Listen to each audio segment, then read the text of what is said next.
Hello, dee do dee do dee do. It's Bridget coming at you with chapter 3 of this little book right here. You're Intuitive, a guidebook for hearing your inner wisdom. Um, we've got 2 chapters so far on good old Facebook, and then I'm posting them to YouTube. Published this book on Amazon back in July of 2021, not so long ago. And the other 2 chapters are somewhere here and then also on YouTube. All right, and I just had a totally awesome experience of learning where I have this cool new headset and I had it on mute and I did the whole chapter muted.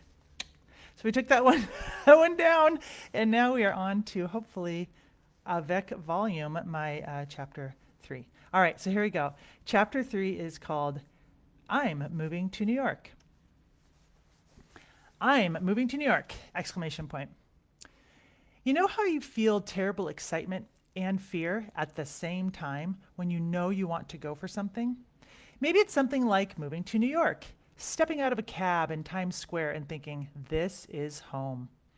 Once you've split leaped over your suitcase, linked arms with a stranger, done 5 pirouettes around your suitcase with that stranger, and the music has stopped, you might now need a shower, a snack, and some idea of where you'll audition or start serving coffee to pay the bills.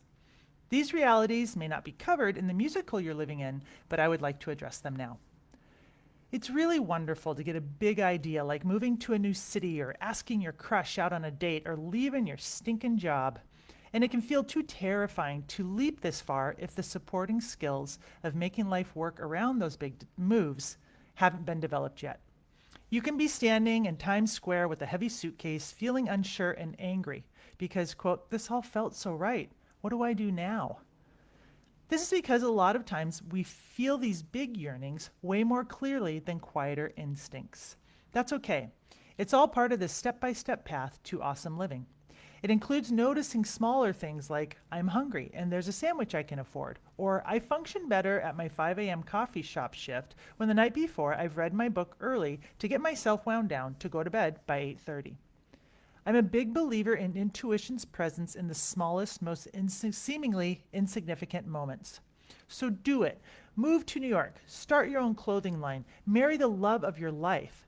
But also have a strong sense of whether you prefer the eyelet dress in ivory or white, because you've practiced knowing how you feel, down to the tiniest of humdrum details. You'll be glowing that much brighter at your Southampton Beach A-list sunset wedding. Congrats. Receive and believe. One of the easiest things to do is doubt. I'll say it again. One of the easiest things to do is to doubt. It's a breeze. Everyone else can be crazy while you're sane and sober. Whoopee, look at me. I know better because I'm uncertain. Woohoo. Right. Doubting is also boring, frustrating, and stunts your progress. Why not play with faith a bit and see what happens? Do it in little ways. Like, I feel like eating turkey instead of hummus spread. Let's see how it feels, see how I feel when I let go of the idea that I should be vegetarian. That's all. An experiment can bring a bunch of refreshing energy, and you may learn to trust yourself more often. Believe. Our instincts feel very embarrassing and rude sometimes. I once walked into a Pentecostal church revival in Seattle, all alone and crying my eyes out, only to find myself surrounded by love and 15 people saying, hey, you're here. We've been praying you'd arrive. It was 100% miraculous and beyond me to arrive there without following some unexpected guidance. I learned faith by losing it and suffering the pain of unmet dreams. You have to leap, dive and roll, jibe, run, pause, wiggle, and consider any number of magical inputs worthy of your time. It's something I like to call high-risk intuitive living. The person believes they're being led to good stuff, so they try anything they can handle that feels right. Crying. And I'm just going to do a check to make sure people can hear me. All right, here we go. I got a this is awesome from my sister. She's such a nice person. All right, back to the book. Crying. Uncontrollable tears may seem self-flagellatory and, again, embarrassing. Certainly, you were told by someone in your life to stop crying, so geez. Well, I love crying. Ask my friends. I cheer and smile as they cry. I wait and wait and wait, and I listen, and I leave a huge loving space for it all to come out. They hate it at first, and then they realize it works and decide that crying is okay after all. Some people fear that if they start crying, they'll never stop. I get that. I spent the majority of 1 year of my early 20s crying. Snot, yellow snot, seemed unending. I drove around listening to the Indigo Girls' Swamp Ophelia album, quote, working through the grammar of my fears. I even wrote a song a while back with the line, crying, I've been crying, and it feels pretty good, I gotta say, because it feels like my tears are tiny droplets of my fears, and it's nice to watch them wash away. Wrote it, channeled it, you decide. Pretty good though, huh? Partner, there's gold in them tears. Crying is cheap therapy. You don't always know why you're crying, or you do. Either way, you're getting a soul scrub. It's the equivalent of hiring an unseen group of utility workers to roto-root your inner world and bring out your truth. I was recently humbled by some tears. As they flowed, I thought, I thought I would say to run away. But the word that came to mind was love. I just want love. Then I cried some more. It let me know how much I cared about the person I was having mixed emotions about. He'd hurt me, but it was because I loved having him in my life, and he'd gone away. If he could just hold me and hug me, that would be my ideal outcome. I wasn't angry, I was sad. I wanted love. Probably a little angry too. Write about it. I find that I feel called to write my thoughts sometimes. I used to force the process, I know that. I now allow it a bit better. Writing can bring in a channeling energy. You put that pen to paper and observe a flow. It seems to come through you. I want to include in this writing section some options and tips for getting that flow going. Poetry. There are many types of poetry. You can make it rhyme, write on time, or keep your haiku beat flowing. But the process of creating a piece of observational writing helps us feel what's inside of us. Songs. I have written many songs. I like to say I cannot lie in a song. I feel the words sharply. Plus, the melody you choose can help move the vibes along, peppy or profound. Your song will help you and likely others. I'm known for writing songs so honest that people cringe with embarrassment at hearing them. So if your lyrics get real, know you're not alone. You've got a friend in me. Right on. Free writing. In the case of an open-ended free write, you can pick a topic, write it at the top of the page, and set a timer for 5 minutes and go. You can also come from complete non-topic openness. A timer still may help. You can also play games with your words to keep them moving, like taking the last word of a sentence and making it the first word of the next sentence. You may be nonsensical, or you may have to do a, quote, pen drop at the end because you just unleashed some deep truths on the world. Asking questions. I like to write questions to myself and see what myself says. What's up? It can be like that, or it can be like, hey, are you ever going to marry this person? Or is it the right time to say yes? Sometimes the words you write resonate. Sometimes you're not ready to answer that question. But feel free to play around with this idea and design your own style. Your body's opinion. The body rocks the intuition game. Wow, I mean, come on. You'll try to say you can do it better, but your body just waits to show you how it's done. Here's how your body shows you. You can't not, or you simply can't. I can't not go. I gotta do it. That's a strong feeling, like if I don't do this thing, I'll regret it for the rest of my life. Or, no way, the answer is no. That's a strong feeling too. It's if I do this thing, I'll regret it for the rest of my life. Sometimes an idea makes you feel sick, while another idea makes you feel high as a kite. And remember, this is all very specific to you. You don't get to feel how other people feel. You only feel how you feel. Some may say that you're being, quote, too emotional. Really? I know we're always growing and changing and becoming more ourselves, but in that moment, you are what you are. You will live and learn from what you've done. As revolutionary leader Nelson Mandela once said, I never lose. I either win or I learn. I really believe it's valuable to let yourself be the brilliant mess that you are at any given moment. Denying the signals you receive from your heart will only give you more to clean up later. Clean it up now. Say it now. It'll open doors that won't even show themselves until the radical self-care program is underway. Just doing without thinking. Whoops, did I just hit send? Or, oh geez, that just flew right out of my mouth. Sometimes we can't lie because we act too quickly.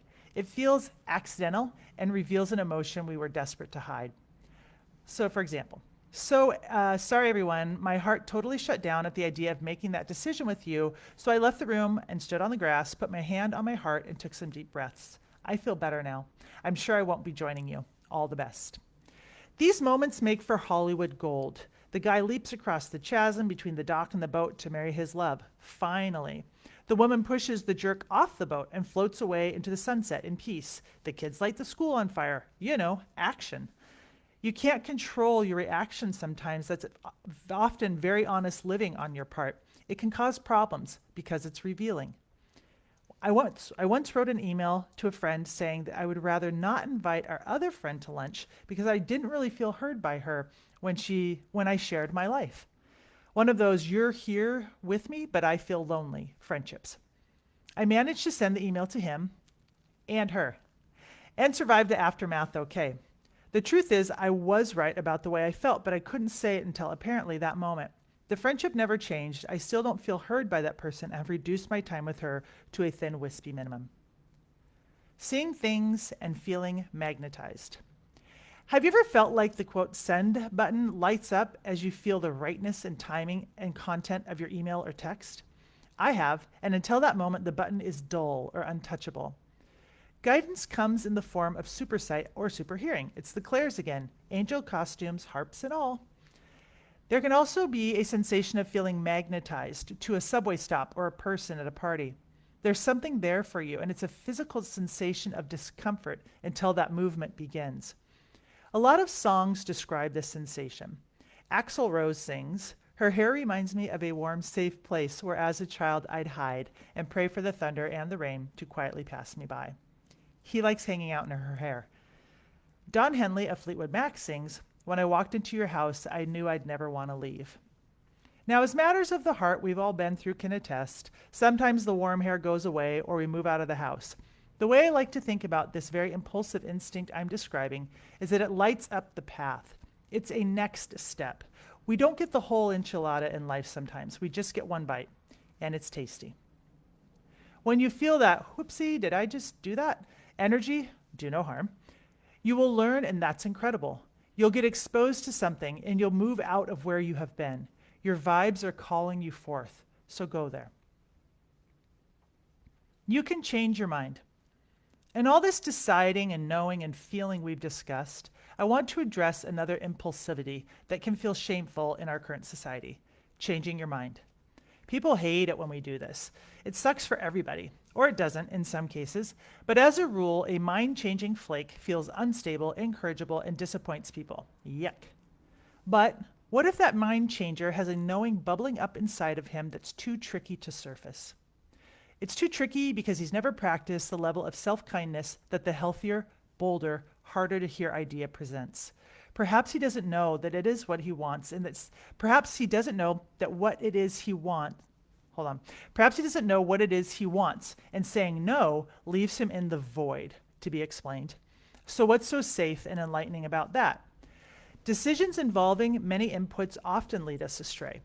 If we're just learning how to hear ourselves, in fact, we may settle for an agreement that does not resonate with us, but we do not know that until days, weeks, months, or even years after the decision is made. It's messy, hard, and painful to release and rework that decision. As I grew my connection with my intuition, I learned to hate changing my mind and cleaning up the messes of self-denying decisions. So I got really good at making the best decision for me as clearly as I could up front. It's lonely and flaky decision wobbler world. I worked very hard to join the land of the clear and confident. They sound like they have really great skin with no acne, don't they? Glowing humans in gorgeous health. In many ways they are. Change your mind as needed. You'll learn from this process and you'll be wiser. The void, by the way, is that icky, lonely place we sit in when we know what we don't want, but we don't know what we do want. The great next thing has yet to appear. And we spend our days in search of distractions and purpose, but don't feel hooked in with enthusiasm to anything in particular. I spent a lot of time in the void. I'd been so unused to hearing my wishes I couldn't recognize and then honor appealing options. I feared judgment and failure too much. I spend time in the void still sometimes. I understand it is the space between things, but I do so with more faith that the things ahead of me exist. These things, by the way, are often simple, like take a nap or sit and stare at the wall until inspired to do otherwise. All right, super winners. That was I'm Moving to New York. That about getting in touch with all parts of your intuition. Here's the book, and thank you for your time. That was chapter 3. I'm going to do 4, 5, and 6 here on Facebook, and I'm moving these all to YouTube also if you want to see them there. And I appreciate you joining me. Like, how fun is this? And enjoy the rest of your day. Intuit on. Bye.